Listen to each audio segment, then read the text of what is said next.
aqui, e ele é um problema que nós vamos trabalhar na questão da microcélula o tempo todo, e o tempo todo nós temos que estar prestando atenção sobre isso nas nossas vidas, ok? Então, o tema hoje é esse aqui, ó. Vou pegar o... Bom dia, Vasni. Fala, Vasni, tudo bem? Bom dia, Massal. Bom dia, Claudinei. Bom dia, irmãos. Bem de férias aí? Todos? Bom dia. Ainda estamos, acho que, meio em férias, sei lá. Tá bom. Amém. Deixa eu só abrir no meu celular também, para eu poder olhar a cara de vocês, né?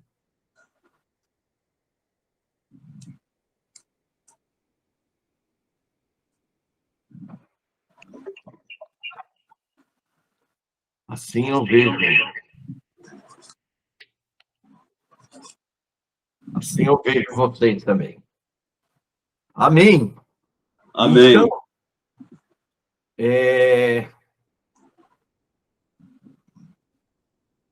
eu quero falar para vocês sobre as duas unções, tá? Eu quero que vocês entendam que existem dois tipos de unção. Vamos lá. Ué, peraí, não está avançando. Existe a unção de Davi e a unção de Saul. A unção de Saul está relatada aqui em 1 Samuel 10:1. Tomou Samuel um vaso de azeite e lhe derramou sobre a cabeça e o beijou e disse: Não te ungiu porventura o Senhor por príncipe sobre a sua herança, o povo de Israel? E aí Samuel dá uma instrução para Saul. Então seguirás a Gebiá Elohim, onde está a guarnição dos filisteus, e há de ser que, entrando na cidade, encontrarás um grupo de profetas que descem do alto. O Espírito do Senhor se apossará de ti e profetizarás com ele, e tu serás mudado em um outro homem. E aí, no 10, né, Samuel 10:10, 1 Samuel diz: Chegando ele a Gibeá, eis que um grupo de profetas lhe saiu ao encontro, e o Espírito de Deus se apossou de Saul, e ele profetizou no meio deles. Então, essa é a unção de Saul, e ele foi tomado pelo Espírito Santo e foi transformado num outro homem. Agora, vamos ver a unção de Davi. 1 Samuel 10:13. Tomou Samuel o chifre do azeite e ungiu no meio de seus irmãos. E daquele dia em diante, o Espírito do Senhor se apossou de Davi. Vamos ver uma comparação das duas unções. Tem 3 pontos em comum nas duas unções. Primeiro, o mesmo profeta unge os dois, que é Samuel. Segundo, os dois foram ungidos pelo mesmo óleo sagrado. Terceiro, os dois foram apossados, tomados pelo Espírito de Deus. E tem um ponto de diferença. Qual que é o ponto de diferença? Saul foi ungido com um óleo, com o veículo de um vaso. O que é o vaso? O vaso é man's made, quer dizer, feito pelo homem. E se refere à sabedoria natural do homem, esforço natural do homem, a inteligência natural do homem, a engenharia natural do homem, fabricado pelo homem. E Davi foi ungido com óleo, com o veículo de um chifre, que é God's made, criação de Deus, feito por Deus. Deus é o Criador, a fonte é Deus, é gerado por Deus. E é interessante que o chifre tem um significado na Bíblia. Quando a gente vai ler em Salmos 75:10, diz assim: abaterei as forças dos ímpios, mas a força do justo será exaltada. Se você for ver, essa palavra força no hebraico é a palavra querem. E essa palavra querem significa o quê? Chifre.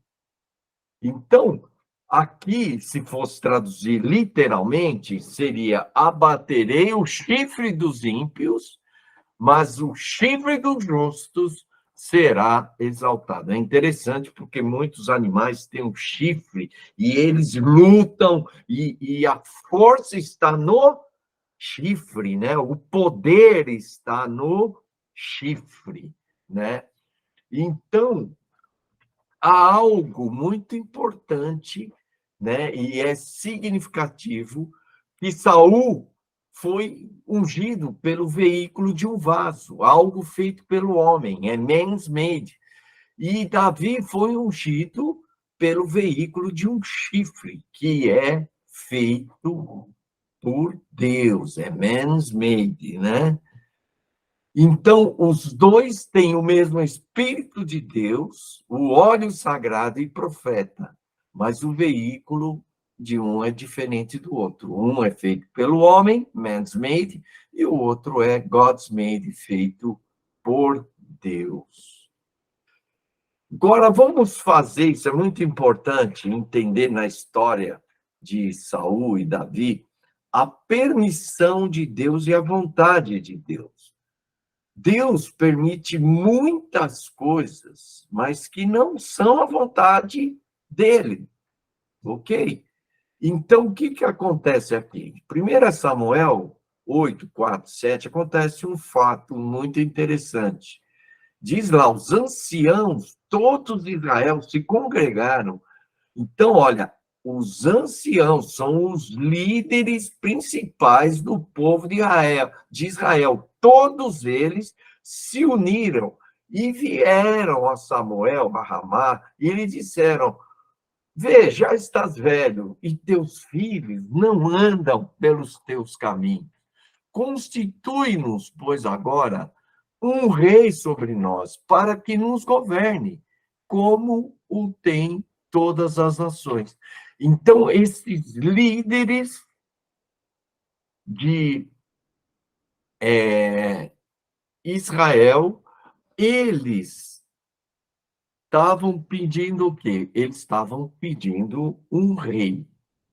Porém, essa palavra não agradou a Samuel. Quando disseram, dá-nos um rei para que nos governe, então Samuel orou ao Senhor.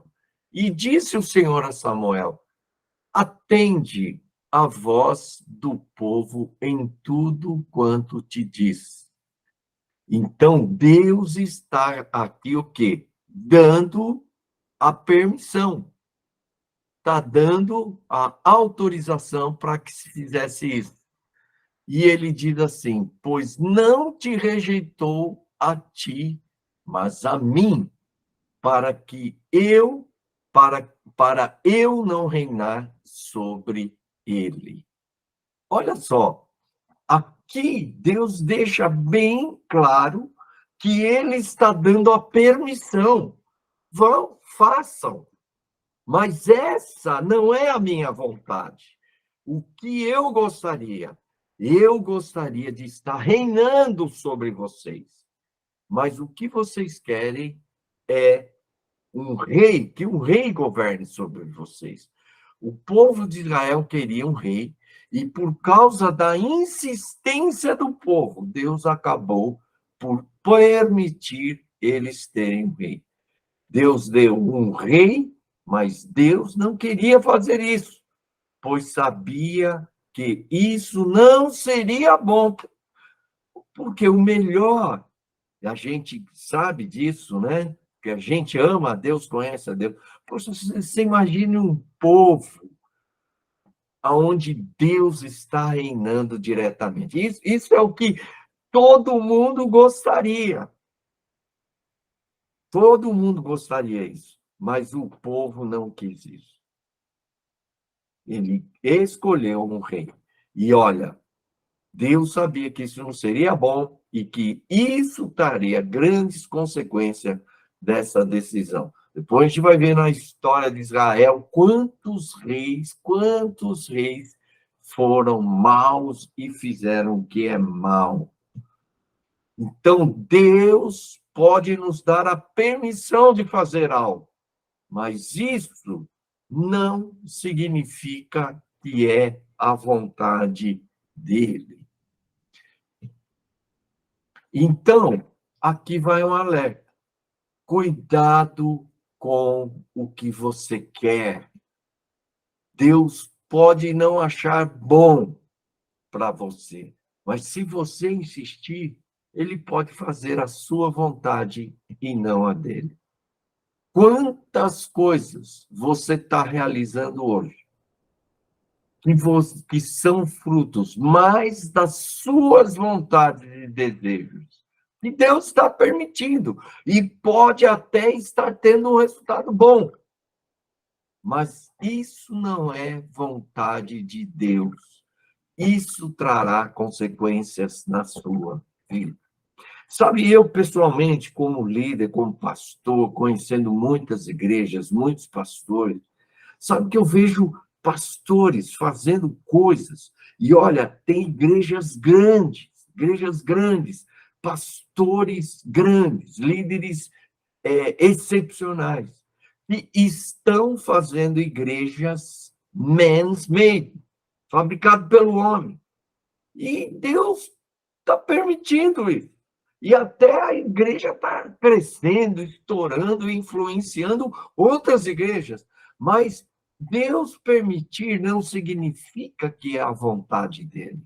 E essas coisas vão trazer e está trazendo consequências na vida desses líderes e na vida dessas igrejas. Então, o que você vê hoje? Você vê muitas igrejas man-made, fabricado pelo homem. A gente vê muitas coisas que se está fazendo na igreja, fabricado pelo homem, e não fabricado por Deus. Pode até haver manifestações, resultado e crescimento de igreja, mas é tudo man's made e não God's made. Eles escolheram até o rei pela aparência exterior, pelo porte físico exterior, pelo carisma exterior. Escolheram pelas características exteriores. O que é isso? Man's made. Veja a descrição de Saul, 1 Samuel 9:2. Tinha ele um filho cujo nome era Saul, moço e tão belo. Olha aí, ó, aparência, ele era bonitão, sabe o que é bonito? Ele era bonito. Que entre os filhos de Israel não havia outro mais belo do que ele. Desde os ombros para cima sobressaía a pó. Diz que ele tinha um porte, um tamanho, né, uma beleza, né, que tão grande, né, que não havia outra pessoa igual a ele. Quer dizer, o povo acabou escolhendo um rei pelo exterior. Já Davi não foi escolhido pela aparência, ele foi escolhido pelo coração. 1 Samuel 16:7. Porém, o Senhor disse a Samuel: não atentes para a sua aparência, nem para a sua altura, porque eu rejeitei. Está falando de Eliabe, porque quando Eliabe entrou, Samuel também julgou pela aparência e falou: não, esse aqui certamente é ungido do Senhor. Mas Deus falou para Samuel: Samuel, não olhe pelo exterior, não olhe para a aparência nem a altura, porque o Senhor não vê como vê o homem. O homem vê o exterior, porém o Senhor vê o quê? O coração. O que aconteceu entre Saul e Davi? O homem escolhendo um rei pelo seu exterior. Mas aqui, quando Deus escolhe Davi, Deus não escolhe pelo exterior. Deus escolhe pelo coração. Então, um é man's made, o outro é God's made, é fabricado pelo homem, um é a fonte, é o homem, o outro a fonte é Deus. Então, o que Deus permite não significa que Deus aprova. Então, tem muita coisa acontecendo na sua vida, na sua igreja, no seu ministério, que Deus está permitindo. Mas, e pode estar até dando resultado, irmãos, mas não é o que Deus aprova, não é o que Deus o Deus quer, não é a vontade dele. Qual é a fonte? A carne ou Deus? Então, nós vamos ver, e nós temos que olhar muito essa questão da fonte, a carne ou Deus. Qual é a fonte que nos move? A carne, né, que é man's made, ou Deus, que é a fonte, né, God's made. Qual que é a fonte? Podemos servir a Deus com a motivação certa, com a intenção correta, mas cuidado, pode ser com a fonte errada. Servir a Deus o quê? Com a carne. É possível. A carne, você tem que entender o seguinte, ela não pode agradar a Deus, Romanos 8:8. Portanto, os que estão na carne não podem agradar a Deus. Gente, você pode fazer as coisas mais maravilhosas, as coisas mais mirabolantes aí, coisas tremendas e ter bons resultados. Mas se é da carne, não vai agradar a Deus. Tudo que vem da carne não agrada a Deus. O esforço humano não produz nada. João 6,63. O Espírito é o que vivifica. A carne para nada. Olha a expressão, nada, nada, nada aproveita. Sabe quando lá em 1 Coríntios diz lá, né, sobre o amor, né? O que ele diz? O cara pode orar a língua dos anjos, dos homens, né? Fazer milagres, fala um monte, vai para lá, profetizar, né? Ele diz, se não tiver amor, você não é nada. E o cara pode até se sacrificar, dar tudo, vender tudo, dar aos pobres, dar o seu próprio corpo para ser queimado. Mas se não tiver amor, diz lá, de nada se aproveitará. Tudo que vem da carne, a fonte é o homem, a carne, nada se aproveita. Agora, a fonte tem que ser amor. E o que é amor? Deus é amor. Então, o amor, a fonte é Deus. Então, o esforço humano, você pode vender tudo, dar aos pobres, você pode dar o seu corpo a ser queimado. A Bíblia diz, sem Deus, sem amor, se a fonte não é amor, se a fonte não é Deus, nada se aproveitará. Definição de carne. Tudo aquilo que você é e faz separado da vida e do poder de Deus. Entenda isso. Tudo que você é e faz separado de Deus, a parte de Deus, tudo que você fizer é carne. Se a fonte é carne, o que significa? Tudo que a carne produz é como nada. A carne não pode, presta atenção, a carne não pode agradar a Deus. Você pode fazer, seja o que for, pode ter fruto, pode ter resultado, pode ter intenção certa, motivação certa, mas se a fonte é carne, entenda isso, a carne não agrada a Deus. Jesus, ele nada fazia separado de Deus. João 5,30 diz lá, eu nada posso fazer de mim mesmo. Não procuro, porque não procuro a minha vontade, e sim daquele que me enviou. Quer dizer, a fonte de tudo que Deus fazia não era a permissão de Deus, era a vontade de Deus. É diferente ter a permissão de Deus. Deus permite, muitas coisas você vai e faz, Deus permite, mas não é a vontade dele. E Jesus, tudo ele dependia de Deus. A fonte que ele está dizendo, nada posso fazer de mim mesmo. Quer dizer, a fonte daquilo que Jesus fazia não vinha da sua carne, vinha de Deus.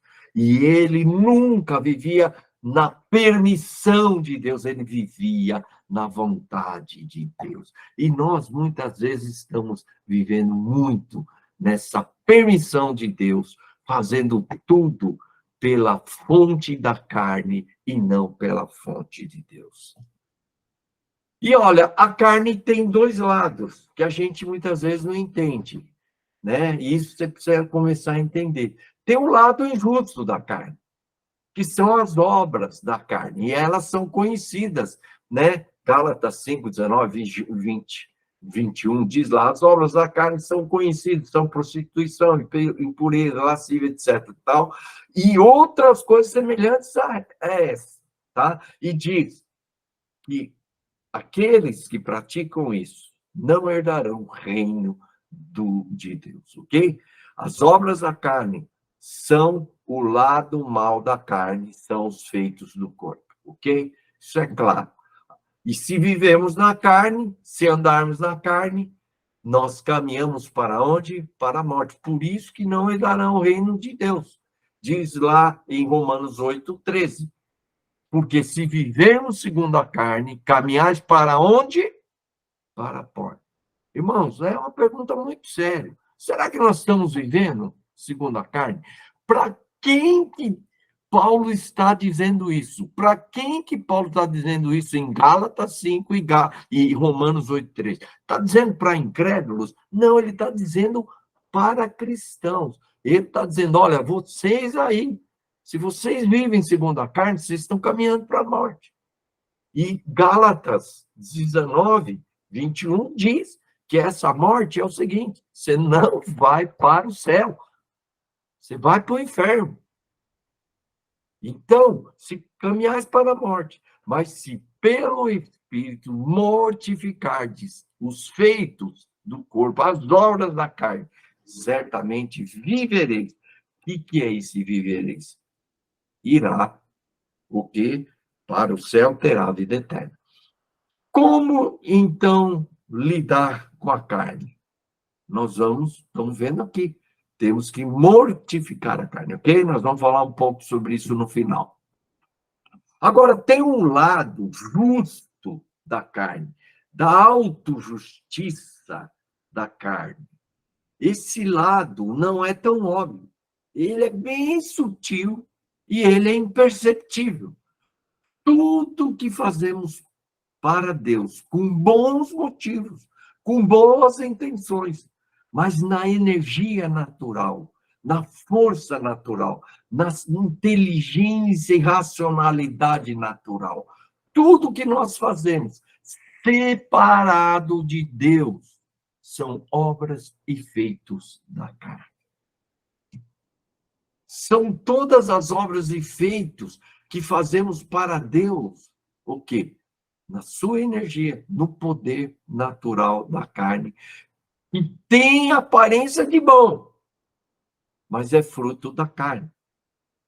Filipenses 3, de 3 a 4, diz o seguinte, porque nós é que somos a circuncisão, nós que adoramos a Deus no Espírito e nos gloriamos em Cristo Jesus. E não o quê? Confiamos na carne. E não, porque não vivemos na carne, não andamos na carne. Bem que eu poderia confiar na carne. Se qualquer outro pensa que pode confiar, eu ainda mais. E aí Paulo vai dizer, o seu zelo pelas coisas de Deus, que ele fazia antes de converter, que ele era irrepreensível perante a lei. Ninguém podia falar um A contra Paulo antes de se converter por causa da lei. E tudo isso que ele fazia, a fonte de tudo isso era o quê? A sua carne, a sua energia, o seu poder natural na carne. Então, Paulo, segundo a lei, antes de converter-se, ele era esse homem irrepreensível perante a lei. Então, ele está dizendo, eu posso confiar na carne, porque, olha só, eu era irrepreensível. Esse é o lado bom, é o lado da autojustiça da carne. Olha só o que ele, continuando o texto, mas o que para mim, diante de tudo que ele vivia, sendo irrepreensível, né, vivendo a vida que ele vivia diante de Deus, pela lei, agradando, então fazendo a lei é o lado bom, né, das coisas. Mas o que para mim era lucro, isso considerei o quê? Perda por causa de Cristo. Sim, deveras considero tudo como perda por causa da sublimidade do conhecimento de Cristo Jesus, meu Senhor, por amor do qual perdi todas as coisas e as considero como refúgio, como lixo, para ganhar a Cristo e ser achado nele. Não tendo o quê? Justiça própria. Olha a autojustiça aí, irmãos. Que procede da onde? Da lei. Senão, aqui é mediante a fé em Cristo Jesus. A justiça que procede de quem? Da onde vem essa justiça? A fonte é Deus, baseada na fé. Então, a justiça própria é a autojustiça, que procede da lei, a fonte é o quê? A carne. Mas há uma justiça mediante a fé em Cristo. A fonte é Cristo, que procede de Deus, que a fonte é Deus. Agora, vamos entender as duas árvores no Éden, que vão nos ajudar também dando uma ampliada nesses conceitos que eu estou passando para vocês. Gênesis 2:9 diz lá, e também a árvore da vida no meio do jardim e a árvore do conhecimento do bem e do mal. Então, há duas árvores. A árvore da vida, que tem o fruto, que é a vida de Deus ali. E a árvore do conhecimento do bem do homem, o homem natural, que passou a ter o conhecimento do bem e do mal. Então, o conhecimento do mal, é claro, nós entendemos claramente que se refere às coisas más. E pensamos que o conhecimento do bem se refere às coisas boas e que é bom. Temos que compreender que o conhecimento do bem, a parte de Deus, separado de Deus, é mal. Queremos fazer a obra de Deus com bem. Mas a parte de Deus é carne. Olha só o que Paulo diz em Romanos 7:18. Porque eu sei que em mim, isso é, na minha carne, não habita bem nenhum, pois o querer, o bem, está em mim. Então, Paulo tem o conhecimento do bem. Paulo tem o conhecimento do que é certo, do que é correto, mas não, porém, o efetuado.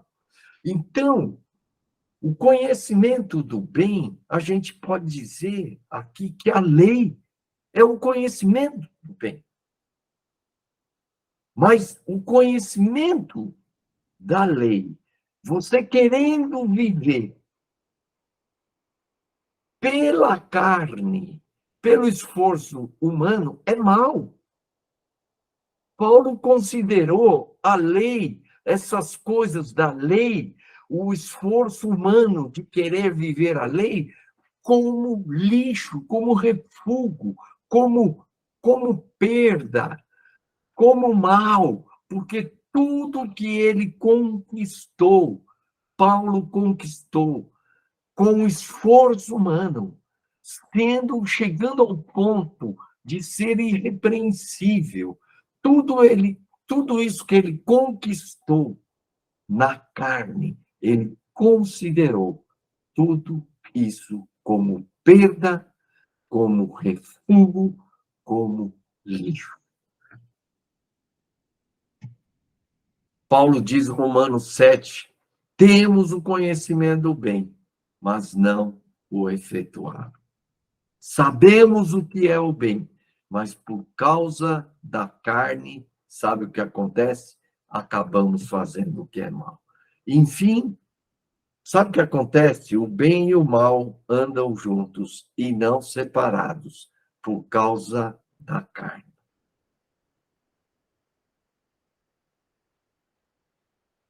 Olha, o grande pecado de Saul relatado em Samuel 15. Tem uma ordem que Deus deu a Saul. Vai, pois, agora e fere Amaleque e destrói totalmente a tudo que tiver, e nada lhe poupes. Porém, matarás homem, mulher, meninos, crianças e peito, boi, ovelhas, camelos, jumento, destruir totalmente os amalequitas, destruir tudo, tudo. E não poupar nada, até animais, até crianças e crianças de peito. O que o Caio, olha só o que Saul fez. Saul tomou vivo Agag, o rei dos amalequitas. Deus não falou para poupar o rei, porém, a todo o povo destruiu o fio de espada. E só um povo pouparam Agag e o melhor das ovelhas e bois, e animais gordos e os cordeiros, e o melhor que havia, e não quiseram destruir totalmente. Porém, as coisas vil e desprezíveis destruíram. Quer dizer, eles destruíram tudo, menos o que era bom. E Saul fala que ele fez isso para dar a Deus, para agradar a Deus.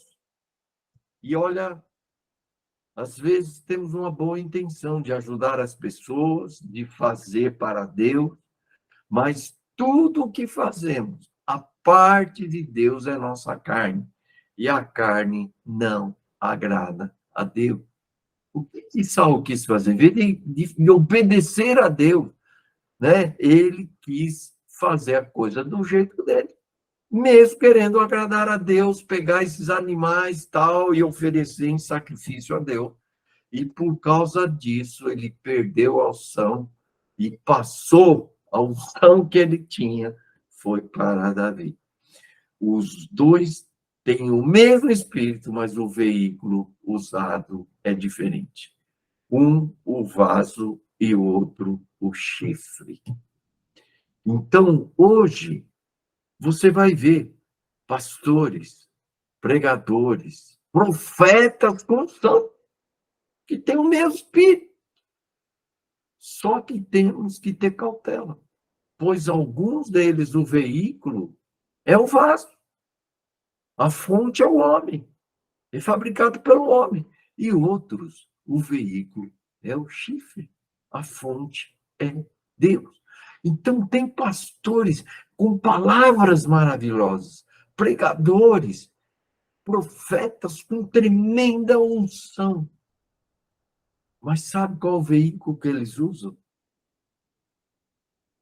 O esforço humano, a carne.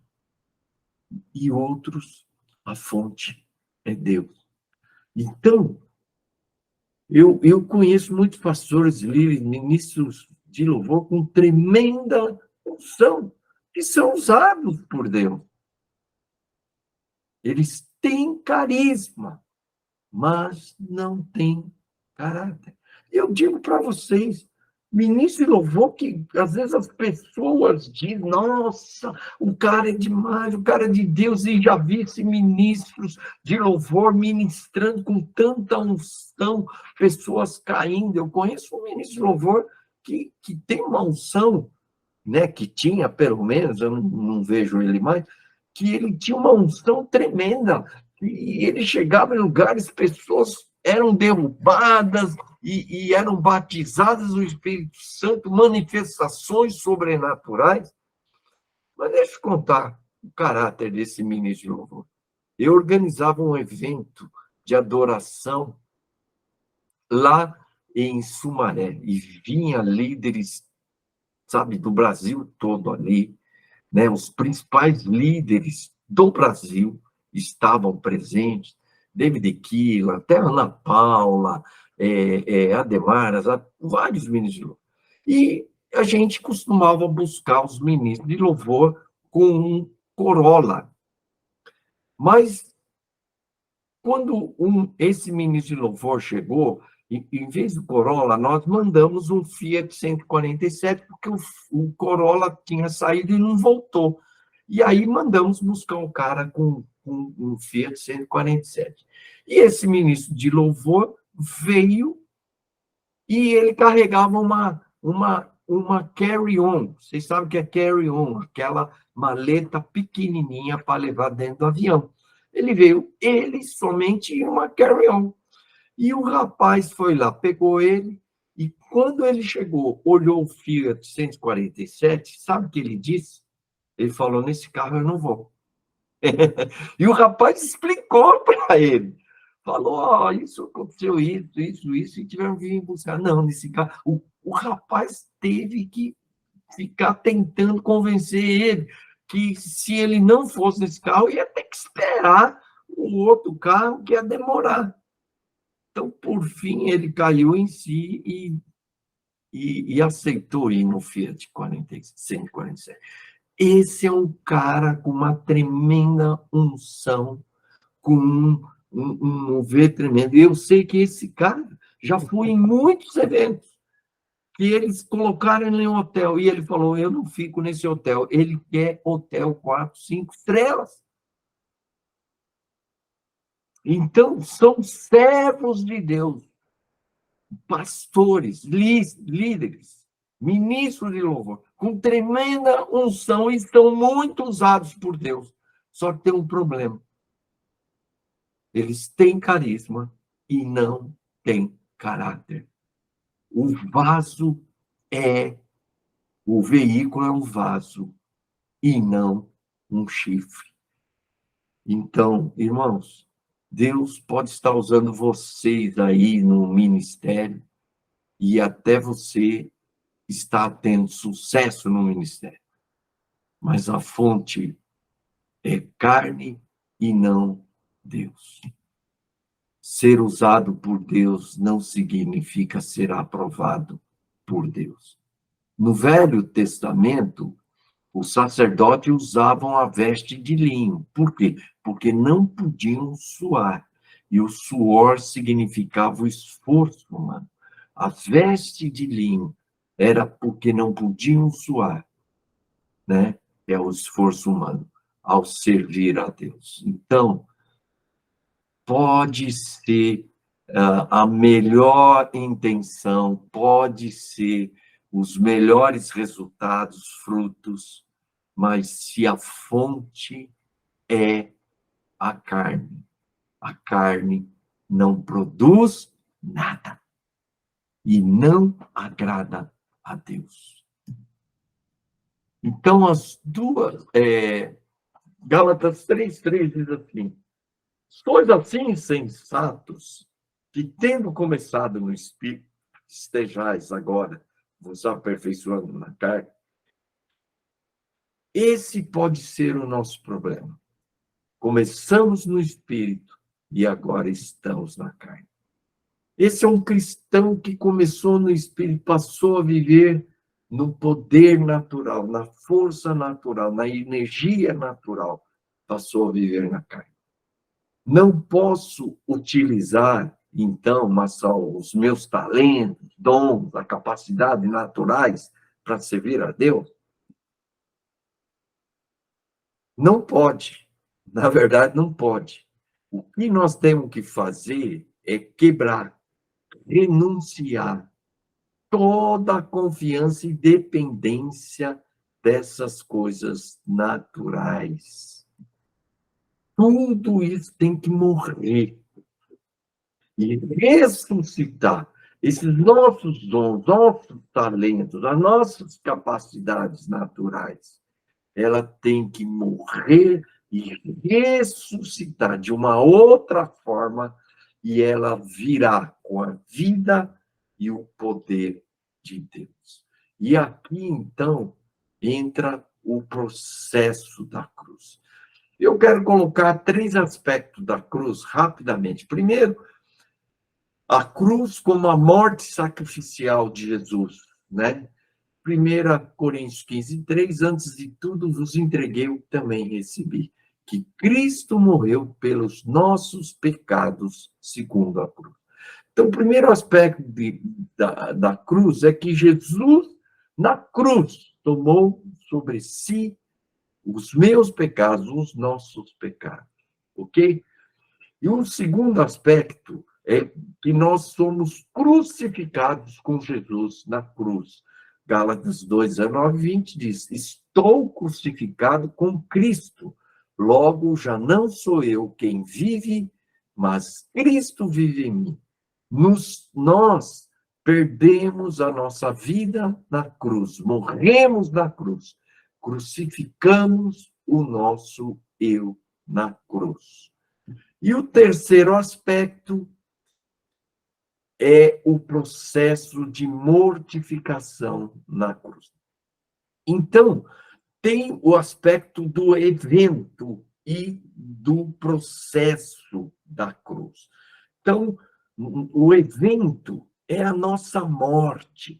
Nós, quando aceitamos a Cristo, nós morremos com Cristo na cruz, nos identificamos com a morte dele na cruz. É quando nós somos perdoados dos nossos pecados. Mas tem o processo da mortificação, tanto dos nossos pecados quanto da nossa carne. Então, mas na verdade a carne e os pecados, nossos pecados estão muito relacionados. Então, existe a morte como nossa morte, né? A morte da nossa carne como um evento, e existe a nossa morte como um processo, que é a mortificação. Então, Romanos 8,13 diz: porque se vivemos segundo a carne, caminhamos o quê? Para a morte. Mas se pelo Espírito mortificar os feitos do corpo, certamente vivereis. E aqui, então, quando ele fala, se pelo Espírito mortificarmos o feito do corpo, certamente vivereis. Há 2 coisas importantes. A mortificação é uma obra do Espírito, a fonte é Deus, a fonte é Jesus. Mas tem um porém. Nós temos que mortificar pelo Espírito. Então, é uma parte que nós temos que fazer e a outra parte o Espírito Santo vai fazer. Porque senão, irmão, sabe o que aconteceria? O Espírito Santo chegaria e resolveria, acabava com a nossa carne sem precisar fazer nada. Você não faz nada. Quem vai mortificar é o Espírito Santo. É correto essa ideia? É correto. O Espírito Santo vai mortificar a nossa carne. Mas nós temos que fazer a nossa parte. Então, quando ele fala, se pelo Espírito mortificar, é algo que você tem que fazer também. Então, sem o Espírito, você não vai conseguir. Mas o Espírito, sem você, ele não vai fazer também. Senão, você cruzava os braços e ficava deixando o Espírito Santo fazer tudo. Mas ele não vai fazer. Então, esse processo, você entenda, sem o Espírito Santo, não vai acontecer. Mas também o Espírito Santo não vai fazer sozinho. Então, a dualidade. As duas coisas vão fazer junto. Então, Jesus, ele vai usar muito circunstâncias, tribulações, dor, sofrimento, dificuldade para nos quebrantar, para quebrantar a nossa confiança no eu, na nossa confiança na nossa energia e força. Sabe? Aí vem Jesus, vem o Espírito Santo, querendo mortificar a nossa carne, através das circunstâncias, através do sofrimento. Então, quando isso ocorre, o quebrantamento nos torna pessoas utilizáveis em suas mãos. Não somos mais nós, mas Cristo em nós. Não é o meu poder, mas é o poder dele. Então, Romanos 5, 3, 4 diz isso. E não somente isso, mas também nos gloriamos nas próprias tribulações, sabendo que a tribulação vai produzir frutos, vai produzir perseverança, a perseverança, experiência, experiência, esperança. A tribulação produz esperança. Não é esperança em qualquer coisa, viu? Agora eu vou conseguir, agora você... Não, é uma esperança sobre a vida eterna, ok? 1 Pedro 6, 7 diz, nisto exultai, porém no presente, por breve tempo, se necessário, sejais contristados por várias provações, para que uma vez confirmado o valor da vossa fé, muito mais preciosa do que ouro perecível, mesmo apurado por fogo, redunde em louvor e glória, e na revelação de Jesus Cristo. Sabe que Pedro está dizendo aqui que nós seremos refinados e purificados pelo fogo das tribulações. Irmãos, quando a gente fala de mortificação da carne, muitas vezes nós estamos pensando, sabe, naquela coisa do Espírito Santo nos dando aquele poder que a gente está mudando e vai ser uma coisa gloriosa. Não, sabe o que o Espírito Santo vai fazer? Sabe o que o Espírito Santo vai usar para trabalhar a nossa carne? Ele vai usar as provações. Ele vai usar o sofrimento, ele vai usar as dificuldades. Porque mortificação está relacionado com quebrantamento, está relacionado com ser refinado e purificado, sabe por onde? Pelo fogo. Não é pelas vitórias, pelo poder, pela unção, que nós vamos ser purificados. Pelo contrário, às vezes a unção, o poder e as glórias nos tornam mais carnais. Então, entenda, quando ele diz que nós somos refinados, purificados pelo fogo das tribulações, isso é a mortificação da carne pelo Espírito Santo. Mas vocês sabem que as tribulações, as provações, muitas vezes não vão purificar, porque muitas vezes nós vamos endurecer, nós não vamos aceitar a ação de Deus, o poder de Deus, a ação do Espírito Santo em nós através das provações. Então, muitas vezes nós não aceitamos os instrumentos de Deus. Abre os olhos, irmãos. Você está passando por lutas, por provações, você está passando por dificuldades, você está atribulado. Pelo Espírito mortificai a vossa carne. A gente acha que o Espírito Santo vai trabalhar como, irmãos? Você acha que ele vai entrar, pimba, e acabou a sua carne? O Espírito Santo vai usar as tribulações. Então, quando você está sendo atribulado, você se exulte, você se alegre. E olha, nisso exultais. Exultar não é alegrar. Exultar é uma alegria extasiante. É mais do que uma alegria comum. Exultais, sabe?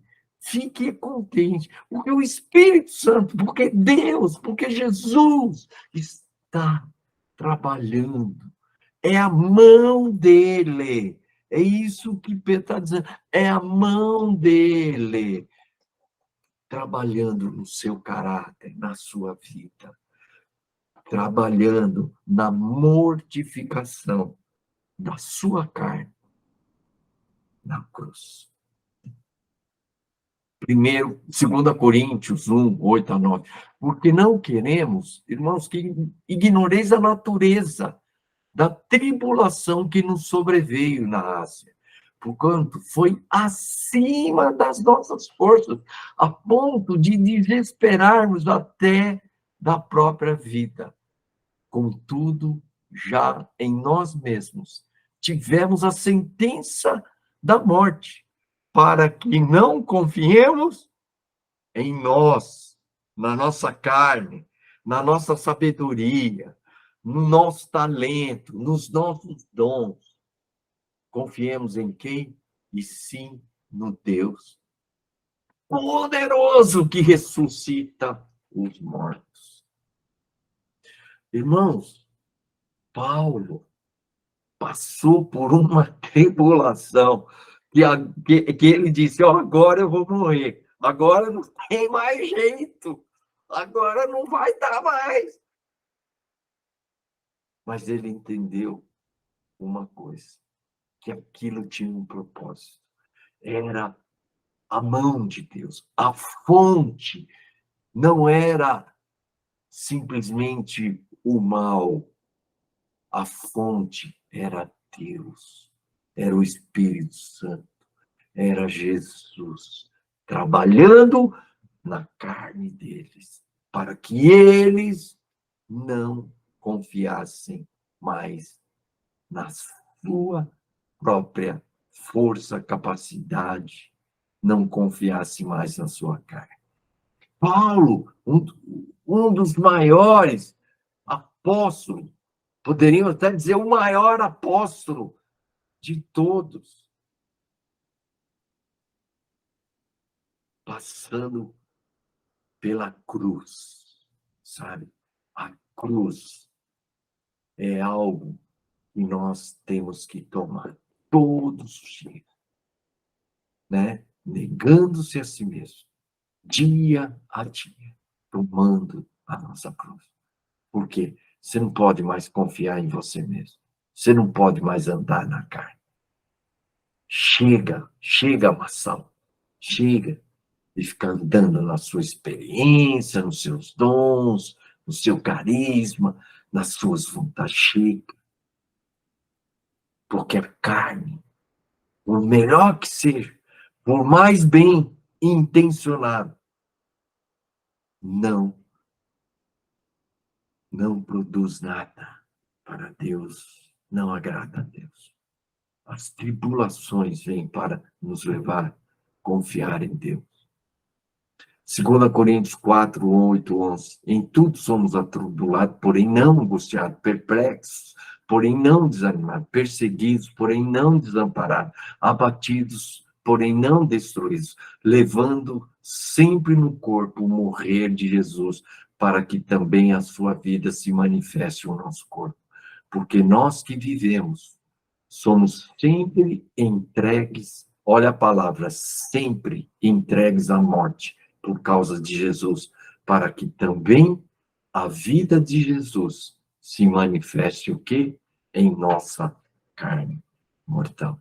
Irmãos, se você se tornou cristão, se você está pregando esse evangelho, que não vai ter mais luta, que não vai ter mais angústia, que você vai ser o vencedor, o que vai estar vivendo uma glória no topo da montanha, comendo do bom e do melhor da terra, desfrutando do bom e do melhor dessa terra. Se é isso que nós estamos pregando, Sabe, nós estamos querendo pregar um evangelho sem cruz. E não existe um evangelho sem cruz. E cruz, irmãos, entendam isso. É isso aqui, ó. É isso que está escrito aqui. É ser atribulado, é ser perplexo, é ser perseguido, é ser abatido, é enfrentar no corpo moer de Cristo todo dia. Isso aqui é cruz. Agora, você quer viver sem cruz? Vai para qualquer outra religião, mas cristianismo não existe sem cruz. Estamos querendo pregar um evangelho sem cruz. Queremos viver uma vida sem cruz. E esse processo de mortificação da carne é um processo da cruz. E quando se diz processo, é uma coisa dia a dia. Então, se você está passando por lutas, por tribulações, por dificuldades, sabe o que você tem que fazer? Você tem que exultar, você tem que dar glórias a Deus, porque tudo isso vai redundar em louvor, em glória ao nosso Deus, ao nosso Senhor Jesus Cristo. Então, o sofrimento, provações, vêm para que se formem em nós o caráter de Cristo. E Cristo manifeste a sua vida em nós. Quando diz, para que também a vida de Jesus se manifeste em nossa carne mortal. Quer dizer, para que Cristo seja Cristo em você e ele manifeste a sua vida em nós. Segundo, Coríntios 4:12, de modo que em nós opera a morte, mas em vós a vida. Então, a nossa tribulação, a nossa morte, vai produzir vida nos irmãos. Paulo está dizendo, né, que em nós opera a morte, tribulação. E isso é importante. Para quê? Para que essa morte em nós produza vida nos irmãos. Meus irmãos, você quer produzir vida nos irmãos? A vida dos irmãos vão ser produzidas através da morte da sua carne, do seu eu, do seu ego, das suas vaidades. Isso vai gerar frutos e vida nos irmãos. O poder natural nos faz parecer bem, bom, mas o quebrantamento, as tribulações, a mortificação da carne faz Deus parecer bem ou bom. Bom, concluindo aí, tem duas unções, né? O vaso como veículo é carne e o chifre como veículo é Deus. Tudo aquilo que você é e faz, separado da vida e do poder do Deus, é carne. Permissão e vontade de Deus, Deus pode nos dar a permissão de fazer algo, mas isso não significa que é vontade dele. Ser usado por Deus não significa ser aprovado por Deus. Os dois lados da carne, tem um lado injusto da carne, que é as obras da carne, todo mundo conhece. Tem um lado da autojustiça da carne, né? A árvore do conhecimento do bem e do mal. O bem e o mal andam juntos e não separados. Por quê? Todo o bem que você fizer, por melhor que seja o bem, se a fonte é a carne, ele é mau. Então, eles estão juntos e não separados nesse sentido. Amém, irmãos? E o processo da cruz, tomar a cruz dia a dia. O processo de mortificar a carne dia a dia. E os dois meios da ação dessa cruz é as tribulações, e eu coloquei aqui as microcélulas, porque você precisa dos irmãos, sabe? Todo dia, se confessar os pecados, se humilhar, e nós vamos entender que esse processo de mortificação da carne, esse processo da cruz, tem que ser praticado dentro da microcélula. É muito importante. E isso ajuda, porque você fala, não, agora eu vou fazer isso sozinho, todo dia. Não, sozinho você não consegue. Você precisa dos irmãos. Nós temos que viver essa vida de corpo, onde um vai nos exortar, um vai exortar o outro e vai nos estimular a mortificar a carne, para que Cristo se manifeste em nós e através de nós. Amém, irmãos? Isso tudo foi meio longo, hein? Deu quase 1 hora aqui.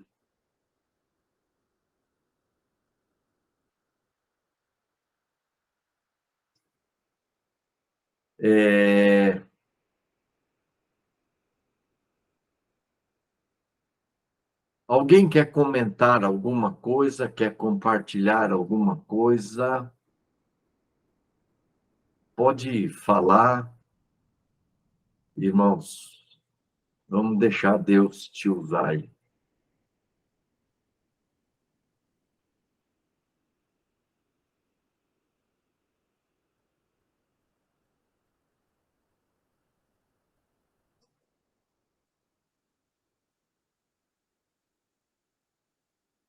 Nem eu estou te passando. Amém, né? Amém, né? Amém. Amém, né? Amém. Amém. Glória a Deus, Marçal. Glória a Deus. Palavra dura, né? Mas profunda e séria para todos nós, né? A graça do Pai nos ajude a entendermos isso e passarmos por esse processo do Senhor sobre nós, né? Nem sempre a gente quer tribulação, né? A gente quer a vitória sempre, né? Mas muito bem essa palavra. Amém. Ó, tá aí meu amado irmão Arildo, viu, Marçal? Companheiro aqui. Arildo, prazer. Abra aí, Arildo. Abra a câmera aí para o Marçal te conhecer. Os irmãos. Esse aí, Marçal. Ei, Arildo. Deus abençoe. Prazer, viu? Marçal, é uma alegria muito grande iniciar, porque é a primeira reunião. Espera um pouquinho.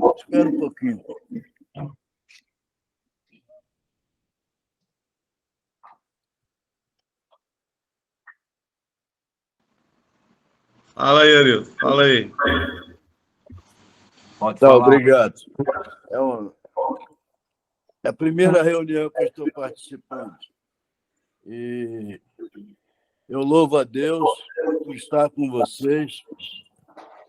Louvo a Deus já começando com esse tema tão profundo que é a cruz, porque eu vejo que com a caminhada os espinhos vão chegando e a gente nem sempre gosta dos espinhos. Nós gostamos das rosas, mas sem espinhos. E a sua palavra hoje veio trazer isso nessa reflexão a respeito de se quebrantar, de se deixar moldar pelo Espírito Santo. Então, eu louvo a Deus por sua vida, pela vida dos irmãos que estão aqui. Alguns eu estou vendo aqui, o Edson, por exemplo, que eu conheço, e outros. E, Vasni, muito obrigado por nos estimular a estar participando. E eu quero continuar, claro, óbvio, estar junto com vocês, viu, Marçal? Deus te abençoe, abençoe o seu ministério. Creio que eu, Arildo, vou ser muito edificado por aquilo que está sendo ministrado aqui pelos irmãos. Enfim, é um grupo realmente com propósito. Isso alegra muito. Eu hoje já entrei um pouco mais tarde, porque foi a primeira vez.